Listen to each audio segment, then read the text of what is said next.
हाल है सबका? ठीक है, अल्हम्दुलिल्लाह। जी बेटा, कल हम लोगों ने इजहार के बारे में पढ़ा था, तो आप लोगों ने इजहार की प्रैक्टिस की? अपना होमवर्क किया? जी। नेक्स्ट हम लोगों ने नून जज़म वाली और तनवीन के 4 पॉइंट पढ़े थे, उनमें हमने इजहार कर लिया है। नंबर 2 पे इदगाम आता है।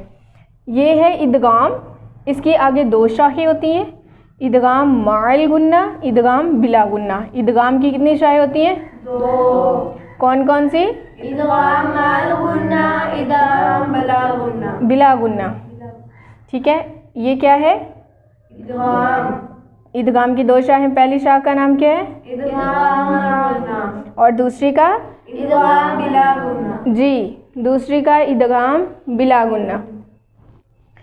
अब है इदगाम माल गुन्ना में जो हरूफ आएंगे वो 4 होंगे। कितने होंगे? 4। ठीक है, वो कौन से होंगे? नून, मीम, वाओ, या। और इदगाम बिला गुन्ना में जो आएंगे वो कितने होंगे? 2। ठीक है, कौन कौन से? लाम, रा। एक दफ़ा फिर से रिपीट करें। इदगाम माल गुन्ना में जो 4 हरूफ होंगे, 1 में आएगा नून, 2 में आएगा मीम, 3 में वाओ और या। नून, मीम, वाओ, या। और बिला गुन्ना में सिर्फ 2 आएंगे और वो होगा लाम और रा। अक्सर भूल जाते हैं कि माल गुन्ना कैसे याद रखें और बिला गुन्ना कैसे याद रखें। आपने ये देखना है कि बिला वाले में लाम ऐड है और लाम से आपको याद होना चाहिए कि लाम और रा वाला है। ठीक है, कि बिला गुन्ना में लाम है, लाम और रा है, तो जो इसके अलावा वो 4 हरूफ वाला माल गुन्ना है। चलिए देखते हैं कि इदगाम करते कैसे हैं, कैसे इसको अप्लाई करना है, उसकी इंशाल्लाह प्रैक्टिस करते हैं। तो अभी इसकी समझ आ गई कि इदगाम की 2 शाखें हैं, इदगाम माल गुन्ना, इदगाम बिला गुन्ना। और इदगाम माल गुन्ना की 4 हरूफ पे होगा और इदगाम बिला गुन्ना 2 हरूफ पे होगा। जी बेटा, जज़म वाले और तनवीन वाले नून के बाद अगर लाम, रा और नून, मीम, वाओ, या हो तो उन पर हमेशा शद मौजूद होती है और वहाँ पे इदगाम होता है। ठीक है, पहले हमने पढ़ा कि इदगाम क्या है, उसकी कितनी शाखें हैं और हर दोनों शाहों में कौन कौन से हरूफ आते हैं। अभी बात तो हमारी नून जज़म वाले नून और तनवीन वाले नून की चल रही थी ना। अब जज़म वाले और तनवीन वाले नून के बाद अगर शाह 1 और 2 दोनों आ जाते हैं, दोनों में से कोई भी हरूफ आ जाता है, यानी लाम, रा, नून, मीम, वाओ, या में से कोई भी हरूफ आ जाता है तो उन पर हमेशा शद होगी।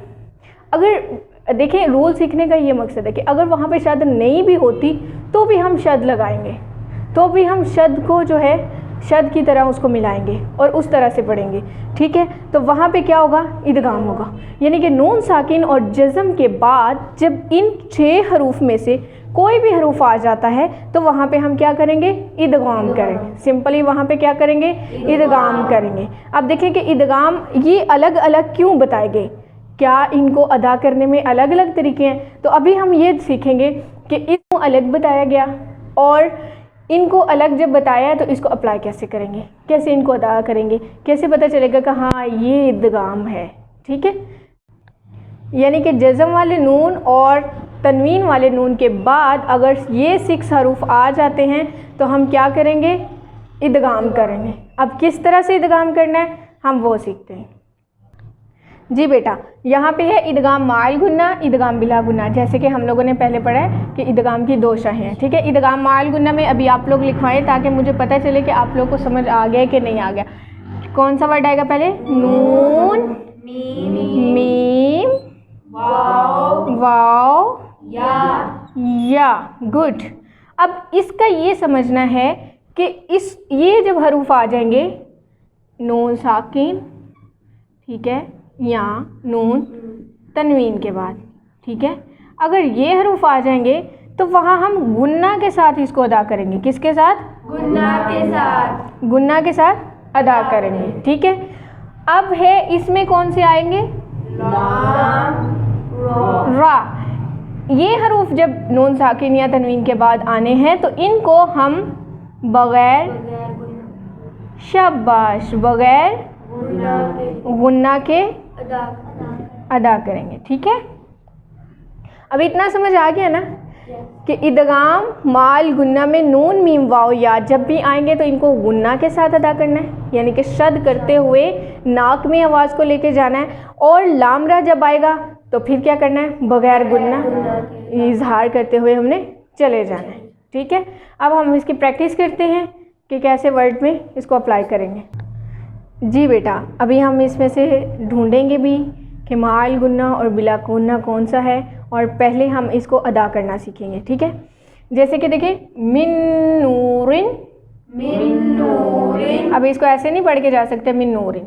ठीक है, कैसे पढ़ेंगे, मिन नूरिन, मिन नूरिन। अब यहाँ पे क्या हो रहा है, इदगाम हो रहा है। ठीक है, क्योंकि हम नून जिस्म के बाद नून आ रहा है और इस तरह से हमने मीम को इस नून के साथ मिला दिया और शद करते हुए हम इसको गुन्ना करेंगे। ठीक है, नेक्स्ट देखें, मिन वराक़िन, मिन वराक़िन, मिन वराक़िन, मिन वराक़िन, अब ये क़िन, मिन वराक़िन, मिन वराक़िन। अब क्या किया हमने, वाव को मुशद्दद में क्यों लाया गया, अगर यहाँ पे शद नहीं भी होती तो भी हम शद लगाते क्योंकि नून जिस्म के बाद वाव आ रहा है। ठीक है, नेक्स्ट आगे तनवीन की आगे एग्जाम्पल, खैरन यराहू, खैरन यराहू। अब हमने क्या किया है, खैरन यराहू। ठीक है, हमने ये नहीं किया खैरन यराहू, ये नहीं होगा, इस तरह रुकना होगा।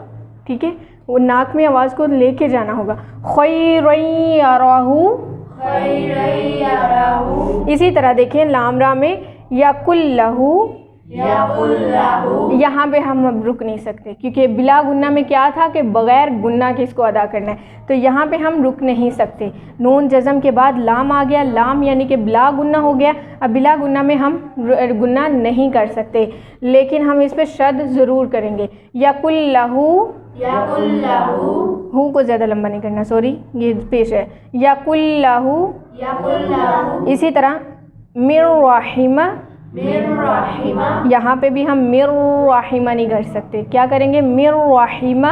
मिर रहिमा। और यहाँ पे मालल लुबदा, मालल लुबदा, वक्फ करेंगे तो लुबदा नहीं तो मालल लुबदन, मालल लुबदा, यहाँ पे भी रुकना नहीं, मालल लुबदन, मालल। लुबदा। हम इनको गलत नहीं पढ़ सकते, जैसे कि गलत ऐसे होगा जैसे यकुल्लाहू, इस तरह से कुछ लोग पढ़ते हैं। मिर रहिमा, रा पे ज़्यादा देर तक नहीं रुक सकते क्योंकि हमने यहाँ पे रुकना नहीं, हमने इसको इजहार करते चलना है, मिर रहिमा। और इसी तरह मालल लुबदा नहीं पढ़ सकते हम, मालल लुबदा। ठीक है, और अभी हमने ये देखना है कि नून जिस्म के बाद नून आ गया तो यहाँ पे माल गुन्ना हो गया। ठीक है, इसकी बहुत सारी एग्जाम्पल हैं, अगर वाइट बोर्ड 2 दफ़ा भी मैं फुल लिख के कर दूँ तो भी कम है। तो आप लोगों ने कुरान पाक में से इसकी एग्जाम्पल ढूंढनी है, ऑनलाइन क्लास भी कुरान पाक में इसकी एग्जाम्पल ढूंढेंगे और अपना होमवर्क जो है वो कल तक सेंड करेंगे। जो लोग वैसे सीख रहे हैं वो लोग भी अपना होमवर्क देखेंगे, अगर समझ नहीं आती तो आप इस वीडियो के नीचे कमेंट करके पूछ सकते हैं जी। और इसके अलावा देखिए मिन वराक़िन, यह भी माल गुन्ना है। ठीक है, ये भी क्या है, माल गुन्ना। खैरन यराहू, यहाँ पे भी क्या है, माल गुन्ना, तनवीन के साथ। ठीक है, माल गुन्ना, गुन्ना। अब यहाँ पे क्या है, बिला बिला गुन्ना, क्योंकि नून साकिन के बाद लाम आ गया है। यहाँ पे भी क्या है, बिला। गुन्ना। ये लिखने का मकसद इसलिए आपको किया जा रहा है कि जो चीज़ हमारे सामने लिखी जाती है उसे समझाया जाता है, वो हमें बहुत अच्छे से समझ आ जाता है। अदरवाइज़ तो टीचर हमें सिर्फ पढ़ा रहे होते हैं और इस तरह हमें समझ नहीं आ रहा होता। जब हम लिखते हैं आपका जो है वो फुल फोकस आपका बोर्ड पे भी होता है, उस्ताद पे भी होता है, वही चीज़ आपको लिख के भी समझाई जाती है, वो आपको वैसे भी समझाई जाती है, फिर आप होमवर्क में उसको तलाश करते हैं, फिर उसमें जो मिस्टेक होती है फिर आपको गाइड किया जाता है। तो इस तरह से हम अपनी चीज़ों को बहुत अच्छे से समझ सकते हैं।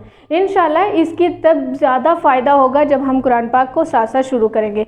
अनकरीब हम कुरान पाक की छोटी छोटी सूरतें जो है वो इनके साथ शुरू कर देंगे तिलावत करना, ताकि पता चले कि बेसिक जो हमने रूल सीखे हैं वो अप्लाई कैसे करने हैं कुरान पाक के तिलावत करते हुए, क्योंकि वन वर्ड अप्लाई करना तो बहुत ही मुश्किल है, जैसे मिन नूरिन, म्यू वरक़िन, लेकिन जब एक तरतीब से हम तिलावत कर रहे होते हैं तो उसमें हम इनको कैसे ऐड करेंगे, कैसे अपना साउंड बनाएंगे, किस तरह से हम अपने मखारिज, अपनी तजवीद को बेस्ट कर सकेंगे, तो इसके लिए हम इंशाल्लाह नेक्स्ट सूरह शुरू करेंगे अनकरीब कुछ क्लासेस के बाद। जी मिलते हैं इंशाल्लाह कल की क्लास में, तब तक के लिए अल्लाह हाफिज़।